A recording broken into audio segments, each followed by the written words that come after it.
Sugeng enjang Bapak Ibu. Shalom.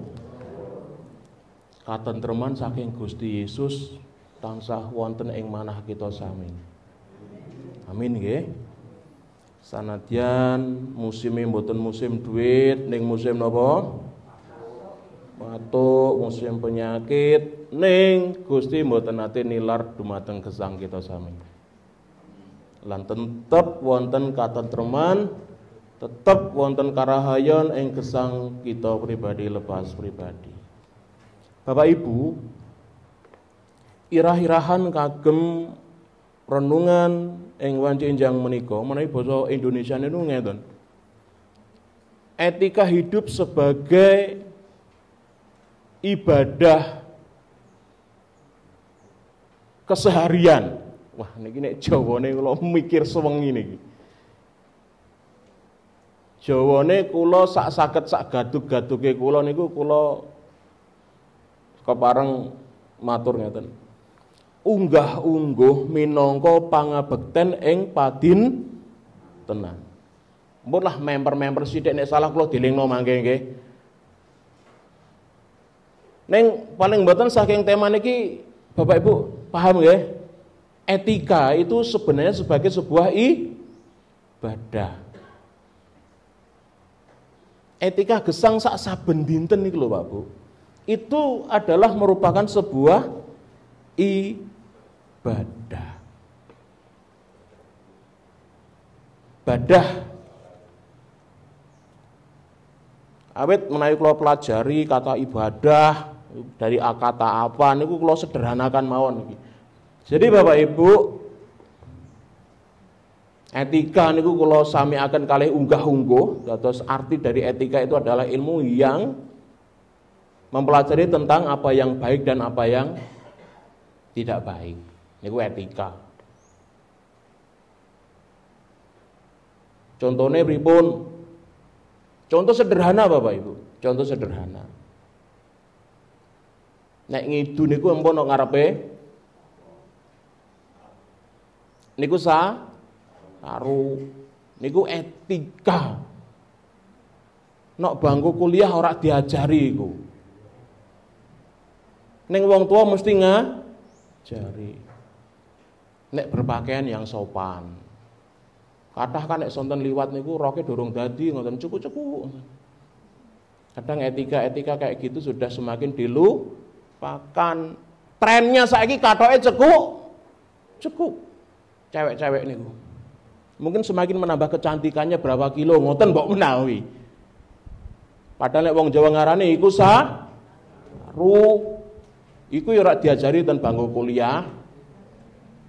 Ten sekolahan mboten diajari ning paling mboten ten rumah tangga panjenengan jenengan tanamkan nilai-nilai etika itu. Niki malih. Contoh sederhana niki kan. Kalau ada yang mengajar, diperhatikan. Ini khusus untuk anak-anak sekolah. Nek Pak gurune mulang iku mbok dipidhangetaken. Kula saiki ya dadi guru. Ternyata saya mriki saya kathah sing napa kira-kira? Beretika atau tidak beretika? Kathah anak-anak sakniki sing ora duwe etika, gurune ngecupris gojuek wis sak karepmu aku mau darah tinggi kula ngoten. Kula nebiyen ngomong ora didukono, sakniki tak jarno mawon. Wis gedhe kok. Sing gelem ndongakno sing tak ulang, sing ora gelem ya wis. Kula mau darah tinggi, stroke mangke kula. Apakah di dunia sekolahan saja mboten? Nang gereja ya akeh kok. Pengkhotbah, nek mriki mboten enten. Mriko lho. Khotbah ngoten dolanan HP. Scroll ndeloki sepatu baru. Delok Facebook. Delok napa malih? Instagram. Mbah Toto saged Instagram. Untung mboten saged, nek saged Jangan ya Dek ya. Apalagi sekarang saya belajar TikTok kan baru sekitar ya 2 minggu ini Bapak Ibu. Nek gereja malah TikTokan mesam-mesem dhewe. Kancane sepaneng dono khotbah, ndek malah mesam-mesem gara-gara TikTokan. Kalau hadirat Allah tidak dihargai nyuwun sewu. Kalau suasana ibadah kehadiran Tuhan aja tidak dihargai. Nek Gusti walah wae ora diregani, ora diaosi, apa meneh kok menungso. Bapa biyunge ya iso dipli.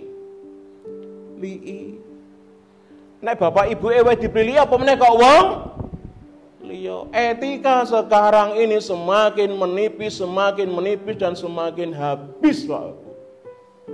Tujune ten bulung cangkring nek ibadah do sepaneng delok pengkot. Baik. Amin. Haleluya. Ki wonten enten sing HP-nan mboten? Nek tes enten sing HP-nan kula tak medun ah. Kayak iso khotbah lah. Kathah Bapak Ibu contoh-contoh. Menawi jenengan perhatikan anak-anak muda sekarang itu. Liwat mawon nang ngarepe wong tuwa angger mak geblas ngoten kan. Nek riyen kan sik munduk-munduk ngoten jarene. Munduk-munduk. Tesih ngomong napa? Amit nyuwun sewu. Pak, lho sakniki wong tuwa nang ngisor, sikile anake nang ndur plek ngoten niku. Suku niki kan meja mun biasa zaman sekarang. Anak-anak kita sekolah minggu nek bisa ndak begitu nggih. Kita didik etika itu masih dibutuhkan sampai kapanpun. Nah, kalau tembung ibadah itu adalah pokoknya segala sesuatu next mungkin Mas. Ibadah itu saya nggak kelihatan di situ. Segala sesuatu yang kita lakukan itu hal yang memuliakan nama Tuhan. Garis bawahi kata segala sesuatu, semua hal ini Bapak Ibu. Saya melihat bahwa ini tidak hanya di dalam ruangan gereja saja. Seluruh kehidupan bahkan dikatakan. Segala sesuatu yang dilakukan oleh manusia dan itu memuliakan nama Tuhan itu namanya ibadah. Maka setiap hari itu sebenarnya kerja niku nggih ibadah iku ora nek wong dina Minggu ngeten iki nyanyi-nyanyi merem-merem mboten. Ning jenengan mantuk ke gereja niku ya ibadah, jenengan tenggen pekerjaan itu pun ibadah. Apakah hidup saya dan saudara sudah memuliakan nama Allah atau belum? Karena seringkali banyak orang Kristen pinter berkamuflase. Banyak orang Kristen pinter nyamar. Kata sniper itu loh, pinter nyamar. Nah, gereja ketok alim, ketok manis, ketok wapi, nek bar kong gereja terus ora karu-karuan uripe. Niku kasunyatan ing alam padang ing dewasa jaman menika, Pak Bu. Apa yang mau jemaat? Apa yang mau majelis? Tah pendeta barang. Makanya tema hari ini adalah etika itu sebagai ibadah. Unggah-ungguh iku minangka pangibadah panjenengan. Ibadah iku ora nek mung dina Minggu ngeten iki lho sepeda malih kula ngomong. Nek dina Minggu mesti apik-apik kabeh kan? Pakaiane, sikape manis-manis semua, tapi nek bar kok kene niki engko lho. Piye ibadah jenengan?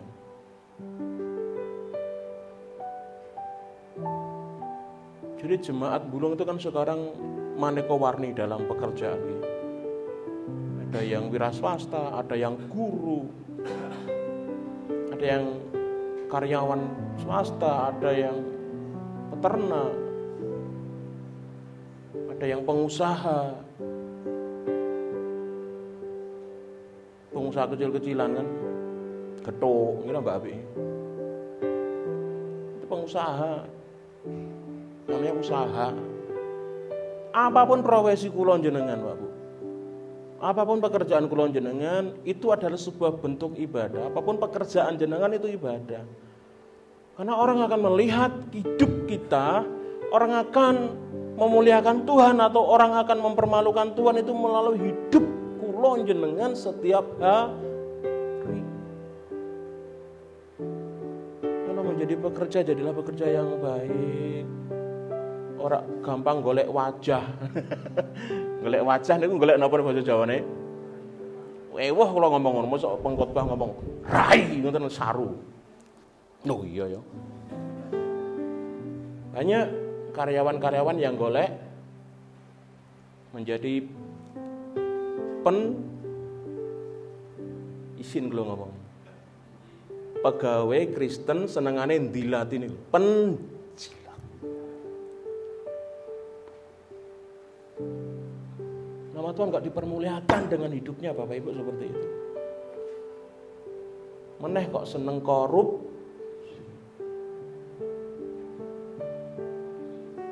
Etika.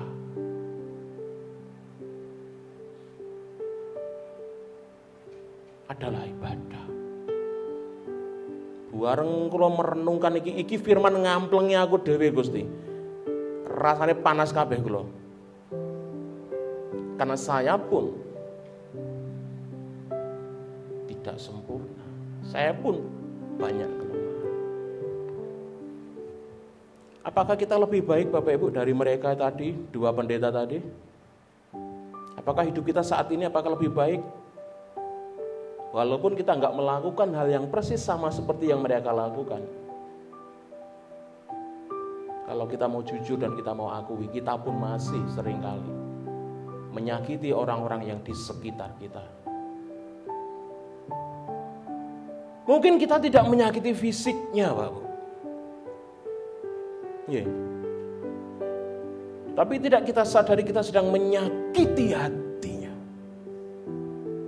Sebagai suami, sebagai istri, sebagai anak, sebagai ibu, sebagai bapak.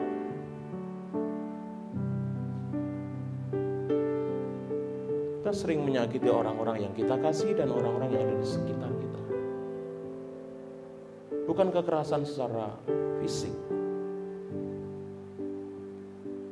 melalui perkataan kita.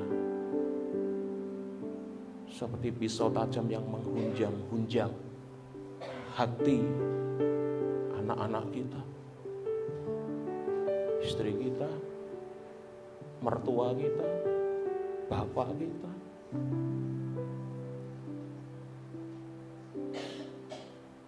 Dan saya harus ngomong bahwa semua itu tidak mempermuliakan nama Tuhan.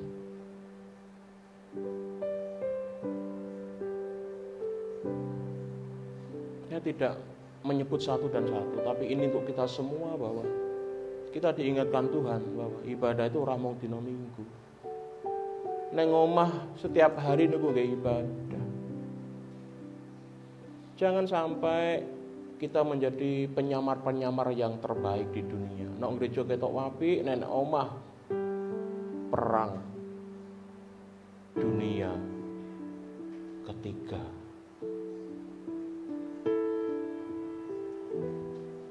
Pertanyaan sederhana Bapak Ibu, jika memang demikian, bagaimana kita bisa hidup memiliki etika yang baik dan itu kita persembahkan sebagai sebuah ibadah yang murni di hadapan Tuhan? Yang pertama yang harus kita lakukan adalah kenalilah Tuhan. Kenalilah Tuhan, pahamilah Tuhan. Tuhan kita itu siapa sih? Pasti kenal semua. Tapi Tuhan kita itu seperti apa sih? Mari kita lihat. Dia itu pemberi yang terbaik loh Pak Bu. Ayat 17 nih loh, nek kula waos. Hei para sedulur kang tak tresnani, aja padha kesasar. Ayat 16, ayat 17. Angger peparing kang becik sarta ganjaran kang sampurna iku saka ing aluhur. Tuhan kita itu pasti memberi yang terbaik untuk kita. Ada amin. Tuhan kita itu adalah Bapak kita, Pak Bu. Tidak ada bapak yang tidak memberikan yang terbaik untuk anak-anaknya. Kalau ada bapak yang tidak memberi yang terbaik untuk anaknya, itu berarti bapaknya sedang sakit. Jenengan sing matur. Mosok nek memberi ngomong edan wonten saru. Pada orang tua yang memberikan yang tidak terbaik untuk anaknya, orang tua itu sedang sakit, gangguan ODGJ lah bahasa kerennya kira. Orang dalam gangguan jiwa.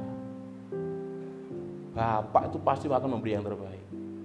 Nah, seringkali yang membuat kita kecewa dan tidak memiliki etika yang baik adalah ketika harapan jenengan, kenyataan yang terjadi tidak sesuai dengan ekspektasi. Ini yang seringkali membuat orang kecewa, orang marah, tidak punya etika pada akhirnya. Jadi pagi ini saya rindu mengajak Bapak Ibu untuk mengenal Bapak kita itu Bapak yang memberi yang terbaik. Kalau kita mengalami sesuatu yang tidak terbaik jenengan rasakan saat ini, jangan dulu menghakimi ini yang nggak terbaik. Ini belum final, Pak Bu. Ini belum selesai. Jangan keburu-buru terus, wah Tuhan katanya memberi yang terbaik, tapi yang tak rasanya kok ngene ya. Yang tak rasanya kok nggak yang terbaik ya. Belum. Ini belum akhir. Yakobus memberikan sebuah catatan bahwa Allah tidak pernah mencobai umatnya. Tapi umat Allah seringkali dicobai oleh apa Pak Bu? Keinginannya sendiri. Di ayat berapa itu? Pasal 1, jangan baca itu. Suratnya Yakobus ini sederhana Pak Bu. Sebenarnya nggak usah ditafsirkan, nggak usah dikotbahkan, sapi ini jangan waos mawon. Tapi karena ini judulnya khotbah ya saya khotbahkan. Kalau ada orang mengalami sesuatu yang buruk seringkali itu karena ulahnya sendiri. Kalau orang masuk neraka itu bukan karena Tuhan yang hukum dia. Tuhan itu sangat penuh kasih. Rancangan Tuhan rancangan damai sejahtera. Kalau ada orang nanti masuk neraka itu karena dosa-dosanya bukan karena Allah menghukum orang itu. Sampai kapanpun Allah tidak pernah berubah. Allah mboten owah gisir bahasa Jawanya. Allah tidak pernah berubah dari dulu sampai hari ini. Allah tetap mengasihi kula jenengan, tetap mencari kula jenengan ketika kula jenengan keliru. Allah tidak pernah meninggalkan kula jenengan dalam segala keadaan apapun. Enggak pernah, Pak Bu. Sing merasa jenengan ditinggalkan kan jenengan piyambak. Allah enggak pernah meninggalkan jenengan. Yang merasa keadaan Anda kurang baik kan Anda jenengan, Anda piyambak. Perjalanan hidup orang kalau belum the end, jangan bilang Allah tidak baik. Kita belum tahu klimaknya seperti apa, endingnya seperti apa. Yusuf waktu dibuang oleh teman-temannya, oleh sedulur-sedulurnya, ketika di dalam sumur mungkin dia bisa berhak menggerutu. Tuhan katanya engkau penuh kasih, ning aku kok dibuat dulurku ya Tuhan. Aku kok didol dulurku kayak Tuhan ini. Kalau kita membaca sampai di kisah di sumur mungkin kita juga nggak setuju pendapat itu. Tapi mari kita baca terus bagaimana Yusuf pada akhirnya dibawa orang ke Mesir dan jadi orang nomor 2 di Mesir, menjadi berkat bagi bangsanya. Nggak ada yang tahu. Dalam keburukan yang kita alami saat ini sedang Tuhan renda sesuatu yang indah untuk kemuliaan nama Tuhan. Jadi jangan dulu menghakimi Allah tidak baik. Allah pemberi yang terbaik. Dia pemberi anugerah yang sempurna, Bapak. Anugerah Allah terlalu sempurna, bahkan dia bilang, kasih karunia aku cukup bagimu. Cukup. Yang seringkali membuat kita merasa tidak nyaman, tidak merasa tidak layak di hadapan Tuhan, itu kan penipuan dari iblis, Bapak. Kemarin kalau ngomong. Kalau sampai hari ini ada jemaat Tuhan yang merasa nggak layak di hadapan Tuhan, itu penipuan dari si jahat, namanya setan, si julik maiko ini. Sampai kapanpun Tuhan itu tetap membuka tangannya untuk kita, nggih? Amin. Anak si bungsu masih kurang jelaskah? Anak yang bantah sama orang tuanya, minta warisan ketika orang tuanya masih hidup. Dikasih sama bapaknya. Ketika punya duit dia pergi meninggalkan bapaknya. Para anak kurang ajar nih. Di luar negeri dikatakan firman Tuhan apa? Dia berfoya-foya. Dia judi, dia melacur di sana. Sampai pada akhirnya semuanya habis, termasuk temannya juga habis. Menungso kan ngoten Bapak. Nek sugih iku kancane akeh, nek duwite akeh iku kancane akeh. Niku wong donya ning ngoten niku. Gambaran Alkitab niku lengkap soal manusia itu. Tapi ketika dalam keadaan sakit, ketika dalam keadaan miskin, merah nyon sewu niku kasunyatan, Pak. Mbak Toto sering memberi ilustrasi, nek sing sedo wong sugih, sing layat akeh napa akeh? Tapi nek sing sedo tiyang mboten gadah, rondo sisan, mboten kempling. Sing layat kathah niku wong donya, Pak Bu.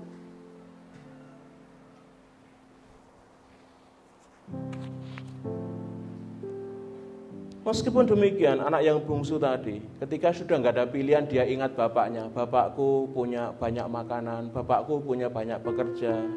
Wis isin ora isin, wirang ora wirang, aku tak balik ring bapakku. Kira? Dan apa Bapak Ibu? Ketika dia kembali dari kejauhan, bapaknya niku pun ngamping-ngamping ning ngarep lah.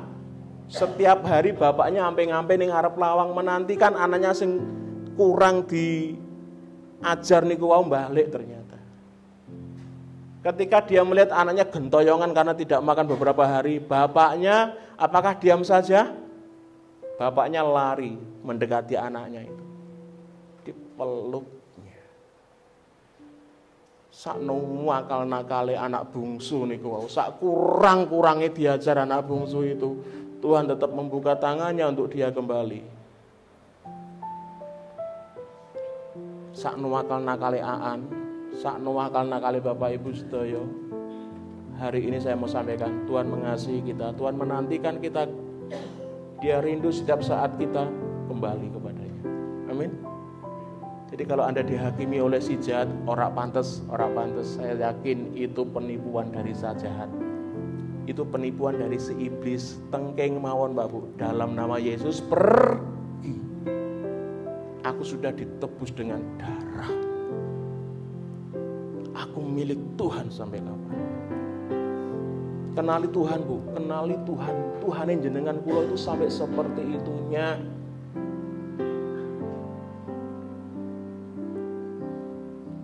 Jadi jangan sampai kita sebagai orang Kristen tidak memiliki etika yang baik. Karena kita punya Allah yang luar biasa seperti itu. Jangan gampang emosinan. Wah ini saya kekampleng rasanya. Ojo gampang marah, jangan emosinan. Karena tidak ada yang benar dilakukan oleh orang yang sedang apapun yang dilakukan orang yang marah 99,99% pasti salah. Goleki seragam iku ya ora ketemu nek laki pikirane semrawut. Njahitno loro dadi jebule siji kliru madai. Nek pikiran semrawut pasti apa yang dilakukan salah. Makanya Tuhan berfirman, buang itu kemarahan, karena tidak menjadikanmu baik atau benar.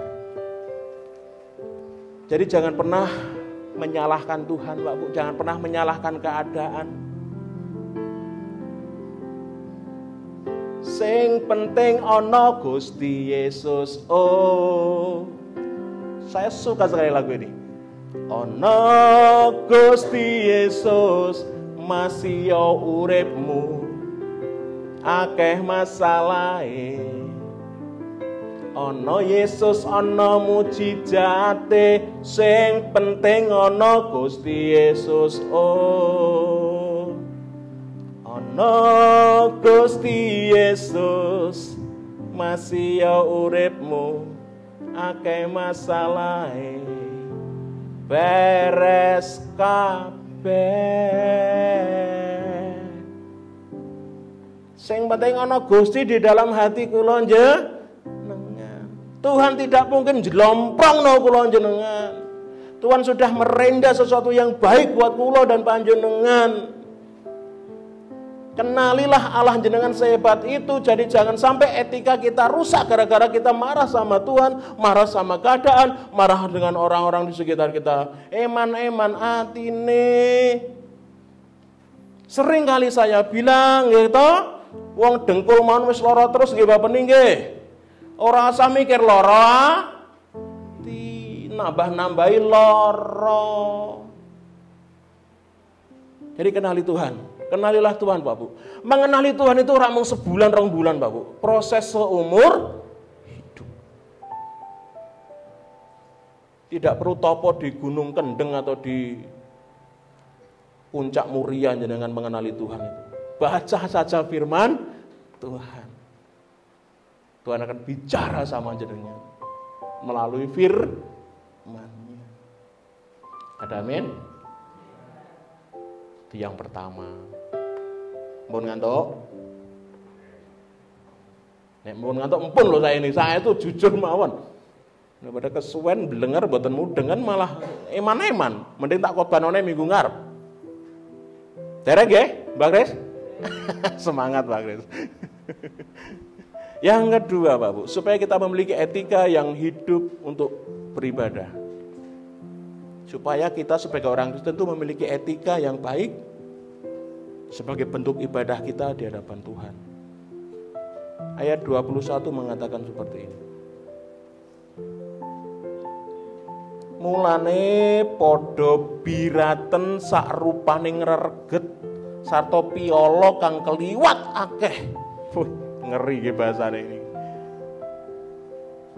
Lan tampanana kanthi legawa ning ati pangandika kang katandur ing atimu kang bisa nyelametake nyawamu.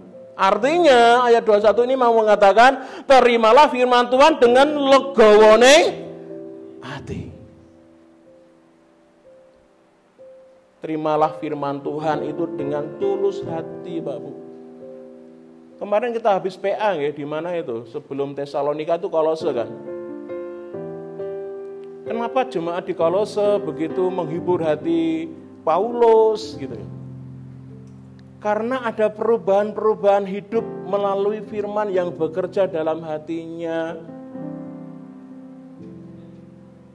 Sama-sama loh Bu, firmannya sumbernya sama loh ya. Tapi di Kolose bisa mengubahkan hati orang-orang Kolose. Nah pertanyaannya sekarang di Mbulung Cangkring, apakah firman itu mengubah hati kita atau tidak? Apakah firman itu berkuasa mengubah hidup kita menjadi lebih baik atau boten?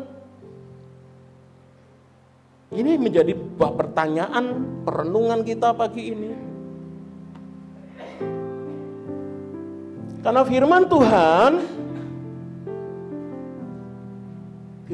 itu adalah sebagai pengontrol hidup saya dan saudara. Kalau enggak ada pengontrol, Pak, siapapun orangnya, apapun pangkatnya, kalau enggak ada pengontrol, hancur.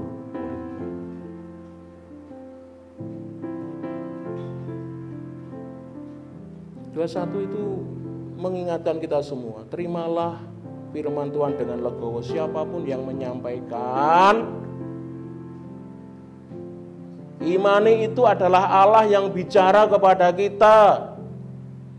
Bukan untuk saudara kita yang di samping kita, tapi dia sedang bicara untuk panjenengan dan saya. Wah, bener iku. Nah, kae lo cocok kanggo kae. Enggak. Firman Tuhan cocok untuk kita setiap hari. Cocok buat saya dan panjenengan, tidak untuk yang lain-lain aja. Enggak usah menuduh yang lain. Nah, bener iku, bener kandhane Pak Dito iku. Nah, cocok kanggo kae iku. Enggak usah ngoten. Semua firman cocok untuk kita, Pak. Sebagai pengontrol hidup kita. Karena sangat jelas firman Tuhan katakan, jalaran nepsune manungsa iku ora ndadekake kang bener ing ngarsaning Allah. Sebagai pengontrol emosi kita, pengontrol amarah kita, pengontrol nafsu kita dalam bentuk nafsu apapun, Bapak. Kalau nggak ada firman Tuhan, ya apa hidup kita? Bahaya, Bapak. Maka terimalah firman Tuhan itu dengan legowo, dengan tulus. Itu membentuk jenengan menjadi pribadi yang lebih baik.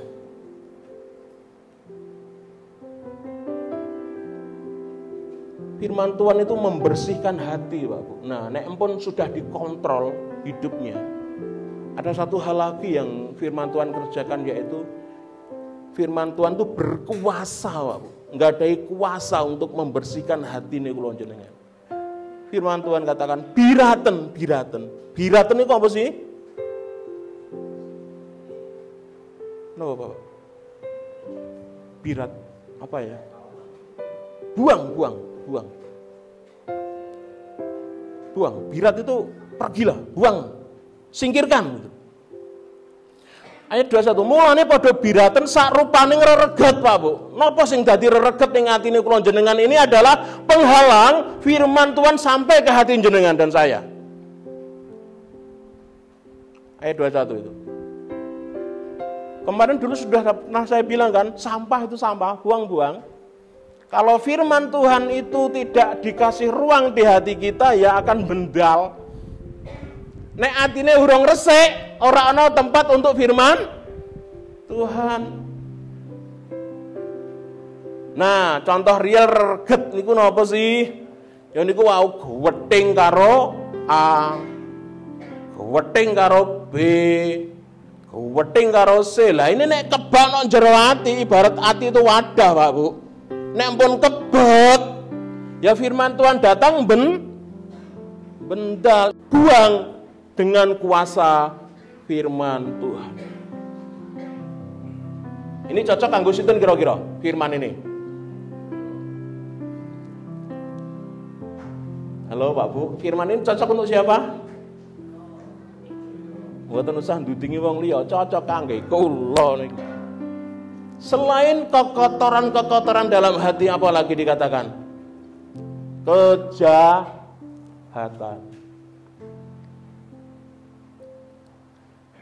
Nek bahasa Indonesia dikatakan begitu banyaknya kejahatan yang kita lakukan. Kejahatan itu kan akibat dari apa yang ada dalam hati itu.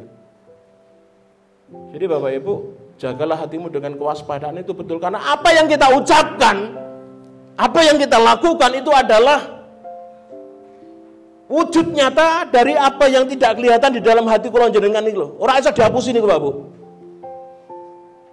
Ndak bisa dihapusi. Apa yang ada di dalam hatimu itu akan terlahir melalui ucapan dan tindak. Ora saged disangkal niku. Kalau mulut kita sering mengucapkan kata-kata celaan, makian, maka di dalam hatimu sebenarnya itu yang sedang penuh.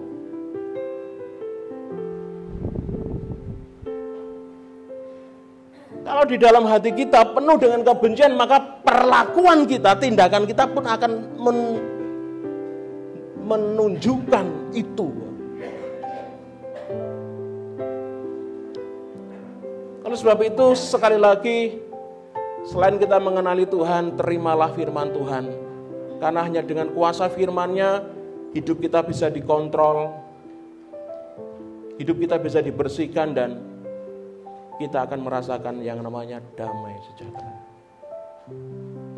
Hanya dengan firman Tuhan. Hanya dengan firman Tuhan. Yang terakhir Pak Bu, bagaimana sebagai orang Kristen kita punya etika hidup yang baik untuk kita persembahkan sebagai ibadah kita di hadapan Tuhan. Ayat 22. Nanging padha nglakonana ing pangan.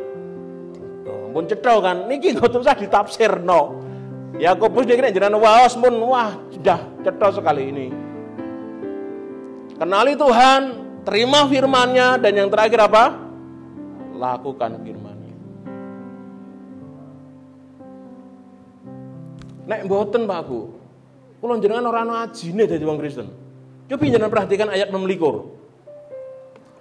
Saumpama ana wong kang rumangsane ngibadah, rumangsane lho nggih, rumangsane ngibadah, mongko ora mekak ilate. Mekak niku napa?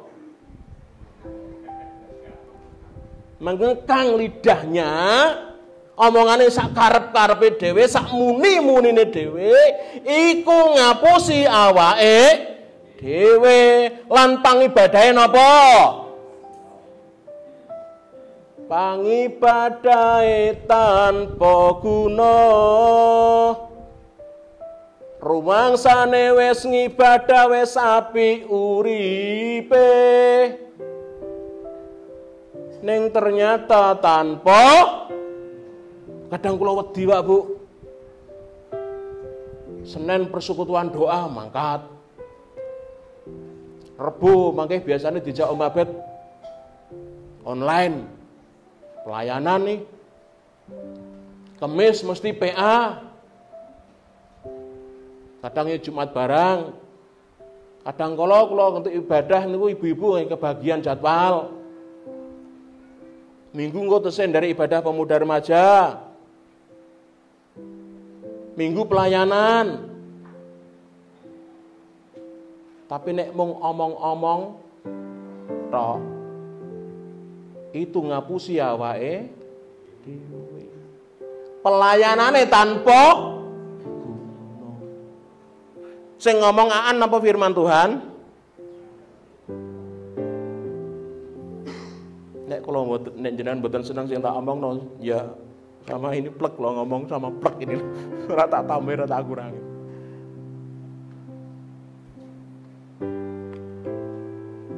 Maka jadilah pelaku firman, kalau tidak, ya nggak ada etika yang baik dalam hidup kita. Sing seneng nyembur terus, sing seneng misah ya misah terus, sing kepahitan ya selawase urip, kepahitan karo dulure, karo koncone, gitu kan. Jadilah pelaku firman. Makanya terimalah firman dengan tulus. Ini syaratnya untuk menjadi pelaku firman. Kalau kita menjadi pelaku firman, nah ini yang paling sangat menghibur kita pagi ini. Ayat 22 saya akan lanjutkan. Ayat 23.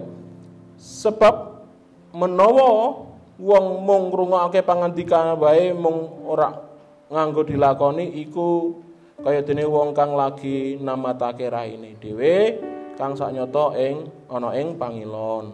24. Sawise ndeleng awake dhewe salungane tumuli wis lali kaya apa rupane. Nanging ayat 25 Bapak Ibu, ayat 25. Ini pegang, ini jadikan rema nih. Wah, marem kira. 25. Nanging sing sapa nliti angger-angger kang sampurna yaiku angger-angger kang mardikaake manungsa sarta nganggo diantepi. Dadi ora mung ngrungokake banjur lali nanging nglakoni temenanan iku bakal napa? Marem kira? Penutupe khotbah marem ini. Orang yang akan melakukan firman Tuhan, orang yang ngantepi firman Tuhan, uripe bakal rahayu. Hale. Marem kira? Luar biasa nih Bu. Nek bahasa Indonesia berbahagia yang sebenar-benarnya bahagia. Nek ngoten ana bahagia sing palsu kira. Tapi orang yang melakukan firman Tuhan dia akan benar-benar bahagia. Next Mas, wis tekan ndi ki mau Mas? Pengenalan dan kasih kita kepada Tuhan akan mempengaruhi caramu untuk berpikir, berkata, dan bersikap kepada orang-orang yang di sekitar kita. Jadi pengenalan kita akan Tuhan, kasih kita kepada Tuhan itu mempengaruhi sikap kita, tindakan kita kepada suami, kepada istri, kepada orang lain, kepada tangga, kepada teman, rekan kerja, dan lain sebagainya. Penting banget pengenalan akan Tuhan dan kasih kita kepada Tuhan dan kuasa firman-Nya. Next. Penutupnya ini. Mukjizat terhebat itu apa sih, Pak Bu? Ada yang mau jawab? Apa mukjizat terhebat menurut jenengan? Orang mati bangkit lagi? Atau sakit sembuh? Apa mukjizat terhebat menurut jenengan? Ini oleh-oleh yang bisa jenengan bawa pulang ya. Terakhir penutup. Next, Mas. Mukjizat terhebat itu adalah ketika kuasa firman Tuhan mengubahkan hati kita sehingga kita ada perubahan hidup yang nyata. Berapa tahun kita ikut Tuhan? Apakah kuasa firman itu sudah bekerja dalam hidup saya dan saudara? Mengubahkan hati kita menjadi serupa dengan Kristus Tuhan. Sehingga kita memiliki etika hidup yang baik. Next. Sehingga kita dapat melakukan peribadatan yang sejati, yaitu dadio wong urip kang urup. Ayat 27. Klimaknya di situ. Ibadah yang murni adalah mengunjungi yatim piatu. Sinten sing yatim piatu? Yatim piatu? Yang janda? Tapi ada terusannya. Dalam apa? Kesusahannya. Siapa yang yatim piatu susah di sini? Tak kunjungane ngoten lho. Ben saya melakukan ibadah yang murni. Bu ini yatim piatu katanya. Susah Bu, Pak, Bu. Jenengan ke Peladen. Perapatan yang tiang miring itu, Mbak Milen tahu tiang miring? Ke timur sedikit, sekitar 200 meter, kanan jalan ada orang yang jualan jus. Di situ ada tulisan, untuk anak yatim gratis. Itu orang yang gak kenal Tuhan aja sampai segitunya loh. Monggo lah. Ibadah yang murni itu tidak terus euforia dalam rumah ibadat, namun keseharian kita seperti apa. Janda-janda miskin, ini mereka janda kathah kan? Neng miskin apa? Susah atau tidak kan menjadi tanda kutip. Bulung itu terkenal jandanya.